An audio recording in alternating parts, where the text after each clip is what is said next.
Hello ಎಲ್ಲರಿಗೂ ನಮಸ್ಕಾರ. ನಾನು Chaitra. Welcome back to my channel. ಇವತ್ತಿನ ವಿಡಿಯೋದಲ್ಲಿ ನಾನು ಬಿಗಿನರ್ಸ್ಗೆ ಯಾವ ರೀತಿಯಾಗಿ ಗೇರ್ ಬೈಕನ್ನು ಓಡಿಸ್ಬೋದು ಅನ್ನೋದ್ರ ಬಗ್ಗೆ ಮಾಹಿತಿ ಕೊಡ್ತಾ ಇದ್ದೀನಿ.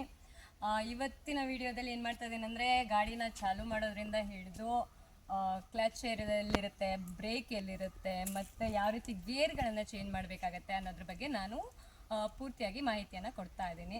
ಗಾಡಿ 150cc ಸ್ಟ್ರೀಟ್ ಅಂತ. ಸೊ ಇದಕ್ಕೆ ಇಲ್ಲಿ ಇಗ್ನಿಷನ್ ಚಾಲೂ ಮಾಡೋದಿರುತ್ತೆ, ಆನ್ ಮಾಡೋದಿರುತ್ತೆ ಗಾಡಿನ. ಕೆಲವೊಂದು ಗಾಡಿಗಳಿಗೆ ಇಲ್ಲೇ ಇರುತ್ತೆ. ಸೊ ಒಂದೊಂದು ಗಾಡಿ ಒಂದೊಂದು ಥರ ಇರುತ್ತೆ. ಆಮೇಲೆ ಇದು ರೇಸು, ಇದು ಬಲಗಡೆ ಟೈರ್ದು ಬ್ರೇಕು, ಮತ್ತು ಇಲ್ಲೊಂದು ಇದೆಲ್ಲ ಇದು ಎಡಗಡೆ ಟೈರ್ದು ಬ್ರೇಕ್ ಇರುತ್ತೆ, ಕಾಲ್ಗಿರುತ್ತೆ.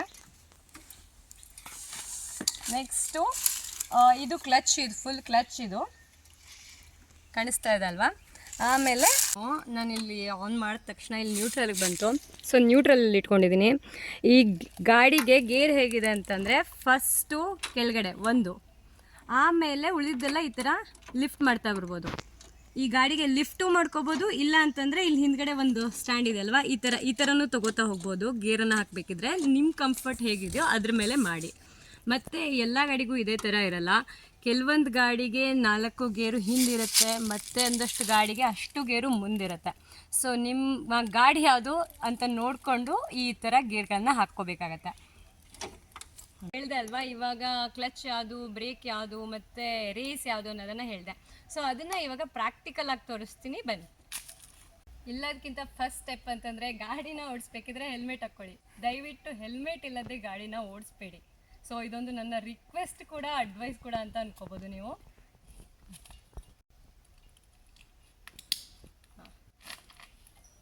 ನ್ಯೂಟ್ರಲ್ಗೆ ಹಾಕ್ಕೋತಾ ಇದ್ದೀನಿ. ನಾವು ಇವಾಗಿರೋದು ಹುಬ್ಳಿ ಮೇನ್ ರೋಡಲ್ಲೇ ಗಾಡಿ ತೋರಿಸೋಣ ಅಂತ ನಾನು. ಸೊ ಇವಾಗ ನ್ಯೂಟ್ರಲಲ್ಲಿದೆ. ನಾನು ಇಲ್ಲಿ ಚಾಲೂನ ಮಾಡ್ತಾ ಇದ್ದೀನಿ. ಚಾಲೂ ಮಾಡಬೇಕಿದ್ರೆ ಕ್ಲಚ್ ಒತ್ತಬೇಕಂತ ಇಲ್ಲ. ಸೊ ಈಗ ಚಾಲೂ ಆದ ನಂತರ ಕ್ಲಚ್ಚನ್ನು ಫುಲ್ ಒತ್ತಬೇಕಾಗತ್ತೆ. ಒತ್ತದ ನಂತರ ಫಸ್ಟ್ ಗೇರಿಗೆ ಈ ಥರ ಹಾಕ್ಕೋಬೇಕಾಗತ್ತೆ. ಫಸ್ಟ್ ಗೇರಿಗೆ ಹಾಕಿಬಿಟ್ಟು ನೀವು ಇವಾಗ ಸ್ಲೋ ಆಗಿ ಕ್ಲಚ್ಚನ್ನು ಬಿಟ್ಟು ಎಕ್ಸ್ಲೇಟ್ರನ್ನು ಕೊಡಬೇಕಾಗತ್ತೆ. ನೋಡಿ, ಸೊ ಫಸ್ಟ್ ಗೇರಲ್ಲಿ ನೀವು 10ರಿಂದ 15 ಕಿಲೋಮೀಟರ್ ಸ್ಪೀಡ್ ತನಕ ಹೋಗ್ಬೋದು. ಸೊ ಇವಾಗ ನಾನು ಸೆಕೆಂಡ್ ಗೇರ್ಗೆ ಶಿಫ್ಟ್ ಮಾಡ್ತಾ ಇದ್ದೀನಿ. ಅದಕ್ಕೆ ಮತ್ತೆ ಕ್ಲಚ್ಚನ್ನು ಫುಲ್ ಒತ್ತಿಬಿಟ್ಟು ಸೆಕೆಂಡ್ ಗೇರ್ಗೆ ಹಾಕ್ತೀನಿ. ಕ್ಲಚ್ಚನ್ನು ಒತ್ತಬೇಕಿದ್ರೆ ಎಕ್ಸ್ಲೇಟರನ್ನು ನಾವು ಬಿಡಬೇಕಾಗತ್ತೆ, ಐ ಮೀನ್ ರೇಸನ್ನು ಬಿಡಬೇಕಾಗತ್ತೆ. ಎಕ್ಸ್ಲೇಟರ್ ಅಂತ ಬರ್ತದೆ ನನ್ನ ಬಾಯಿಗೆ. ಇವಾಗ ನೋಡಿ ಬಿಟ್ಟೆ. ಸೊ ಇವಾಗ ಸೆಕೆಂಡ್ ಗೇರ್ಗೆ ಹಾಕ್ಕೊಂಡು ಗಾಡಿ.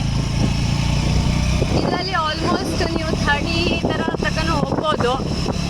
ಮತ್ತು ಅದಕ್ಕೂ ನೆಕ್ಸ್ಟು ಥರ್ಡ್ ಗೇರ್ಗೆ ನೀವು ಹಾಕಬೇಕಾಗತ್ತೆ. ಸೇಮ್ ಪ್ರೊಸೀಜರು, ಎಕ್ಸ್ಲೇಟ್ರನ್ನು ಬಿಡಬೇಕು, ಕ್ಲಚ್ಚನ್ನು ಒತ್ತಬೇಕು, ಮತ್ತು ಥರ್ಡ್ ಗೇರ್ಗೆ ಹಾಕಬೇಕು. ನನ್ನ ಹತ್ರ ಮೈಕ್ ಇಲ್ಲ, ಸೊ ತುಂಬ ಡಿಸ್ಟರ್ಬೆನ್ಸ್ ಆಗುತ್ತೆ ನಾನು ಮಾತಾಡಬೇಕಿದ್ರೆ ಅಂತ ನಾನು ಇವಾಗ ವಾಯ್ಸನ್ನು ಆಫ್ ಮಾಡಿ ವಾಯ್ಸ್ ಓವರನ್ನು ಕೊಡ್ತಾ ಇದ್ದೀನಿ. ನನ್ನ ಗಾಡಿದು ಮೀಟ್ರ್ ಬೋರ್ಡ್ ವರ್ಕ್ ಆಗ್ತಾಯಿಲ್ಲ. ಸೊ ನಾನು ಎಷ್ಟು ಕಿಲೋಮೀಟರ್ ಸ್ಪೀಡಲ್ಲಿ ಹೋಗ್ತಾ ಇದ್ದೀನಿ ಅಂತ ನಿಮಗೆ ಗೊತ್ತಾಗ್ತಾ ಇಲ್ಲ. ಬಜಾಜ್ ಅವರ ಅವೆಂಜರ್ ಗಾಡಿ ಇದು. ಇದಕ್ಕೆ 5 ಗೇರ್ ಇರೋದು. ಕೆಲವೊಂದಷ್ಟು ಗಾಡಿಗಳಿಗೆ 4 ಗೇರ್ ಇರುತ್ತೆ, ಬಟ್ ಈ ಗಾಡಿಗೆ ಮಾತ್ರ 5 ಗೇರ್ ಇದೆ.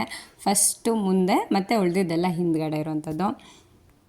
ಇವತ್ತು ನಾನು ಅಷ್ಟು ಗೇರ್ಗಳನ್ನು ಯೂಸ್ ಮಾಡಿದ್ದೀನಿ. ಯಾಕೆ ಅಂತಂದರೆ ಹೋಗ್ತಾ ಇರೋದು ಇವಾಗ ಹುಬ್ಳಿ ಮೇನ್ ಹೈವೇದಲ್ಲಿ. ಸೊ ಅದಕ್ಕೆ ಅಷ್ಟು ಗೇರ್ಗಳನ್ನ ನಾನು ಆರಾಮಾಗಿ ಯೂಸ್ ಮಾಡ್ಬೋದು. ಅದನ್ನು ಯೂಸ್ ಕೂಡ ಮಾಡಿದ್ದೀನಿ. ಬೈಕ್ ರೈಡಿಂಗ್ನಲ್ಲಿ ನಾನು ಎಕ್ಸ್ಪರ್ಟ್ ಅಂತ ಹೇಳಲ್ಲ, ಆದರೆ ಒಂದು 10ರಿಂದ 11 ವರ್ಷದಿಂದ ನಾನು ಈ ಬೈಕನ್ನು ಓಡಿಸ್ತಾ ಇದ್ದೀನಿ. ಇದೊಂದೇ ಬೈಕಲ್ಲ, ನಾನು ನನ್ನ ತಮ್ಮಂದಿರು ಅಥವಾ ನನ್ನ ಫ್ರೆಂಡ್ಸ್ ಯಾರಾದರೂ ಹೊಸ ಥರ ಬೈಕ್ಗಳನ್ನ ತೊಗೊಂಡ್ರೆ ಅದನ್ನು ಅಟ್ಲೀಸ್ಟ್ ಒಂದು ರೌಂಡಾರು ನಾನು ಓಡಿಸ್ಕೊಂಬರ್ತೀನಿ. ಸೊ ಅದಕ್ಕೆ ಸ್ವಲ್ಪ ಬೇರೆ ಬೈಕ್ಗಳನ್ನ ಸ್ವಲ್ಪನಾದರೂ ಓಡಿಸಿ ರೂಢಿ ಇದೆ. ಈ ಥರ ವೀಡಿಯೋನ ನಾನು ಫಸ್ಟ್ ಟೈಮ್ ಮಾಡ್ತಾ ಇರೋದು. ಅದಕ್ಕೆ ನನಗೆ ಕ್ಯಾಮ್ರಾನ ಯಾವ ಆ್ಯಂಗಲಲ್ಲಿ ಇಟ್ಕೊಂಡು ಮಾಡಬೇಕಂತ ಗೊತ್ತಿರಲಿಲ್ಲ. ಅದಕ್ಕೆ ನಮ್ಮ ಅತ್ತಿಗೆ ಹತ್ರ ನನ್ನ ಗಾಡಿ ಹಿಂದ್ಗಡೆ ಕೂತ್ಕೊಳ್ಳಿ, ನೀವು ವೀಡಿಯೋ ಮಾಡಿ ಅಂತ ಹೇಳ್ತೀನಿ. ಸೊ ಅವ್ರಿಗೆ ಗೊತ್ತಾದಂಗೆ ಅವ್ರು ವೀಡಿಯೋ ಮಾಡಿದ್ದಾರೆ. ಮತ್ತು ಇದರಲ್ಲಿ ಏನಾದ್ರು ಪ್ರಾಬ್ಲಮ್ಸ್ ಇದ್ದರೆ ಮತ್ತು ಏನೇನು ಇಂಪ್ರೂವ್ ಮಾಡ್ಕೋಬೇಕು ಅನ್ನೋದನ್ನು ದಯವಿಟ್ಟು ನೀವು ನನಗೆ ಕಾಮೆಂಟ್ ಮೂಲಕ ಹೇಳಿ. ಸೊ ನನಗೂ ಹೆಲ್ಪ್ ಆಗುತ್ತೆ ಫ್ಯೂಚರಲ್ಲಿ ಮತ್ತು ವೀಡಿಯೋಗಳನ್ನ ಮಾಡಬೇಕಿದ್ರೆ. ಈ ವಿಡಿಯೋ ಮೂಲಕ ನನಗೆ ಗೊತ್ತಿರುವಂಥ ಕೆಲವೊಂದಷ್ಟು ಟಿಪ್ಸ್ಗಳನ್ನು ನಾನು ಶೇರ್ ಮಾಡೋಣ ಅಂತ ಅಂದ್ಕೊಂಡಿದ್ದೀನಿ. ಸೊ ಅದರಲ್ಲಿ ಮೊದಲನೇದಾಗಿ ಏನಂತಂದರೆ, ಕ್ಲಚ್ಚನ್ನು ಯಾವ ಥರ ಒತ್ತಬೇಕು ಅಂತ.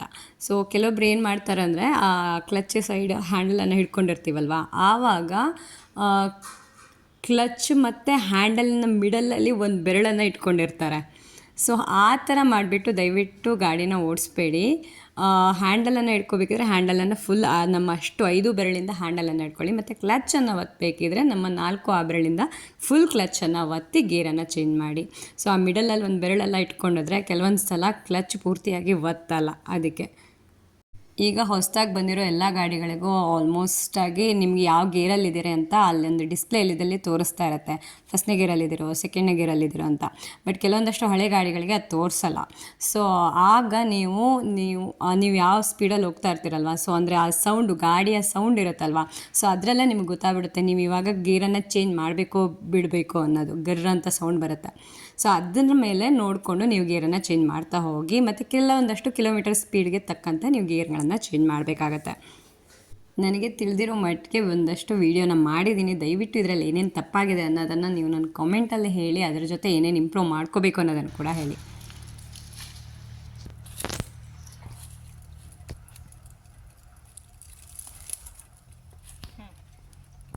ಸೊ ನೋಡಿದ್ರಲ್ವಾ ಈ ಟ್ಯುಟೋರಿಯಲ್ ಹೇಗಿತ್ತು ಅನ್ನೋದ್ರ ಬಗ್ಗೆ ದಯವಿಟ್ಟು ಕಾಮೆಂಟ್ ಮೂಲಕ ನಮಗೆ ನಿಮ್ಮ ಅಭಿಪ್ರಾಯನ ತಿಳಿಸಿ. ಅದರ ಜೊತೆ ಸಬ್ಸ್ಕ್ರೈಬ್ ಮಾಡೋದನ್ನು ಮರಿಬೇಡಿ.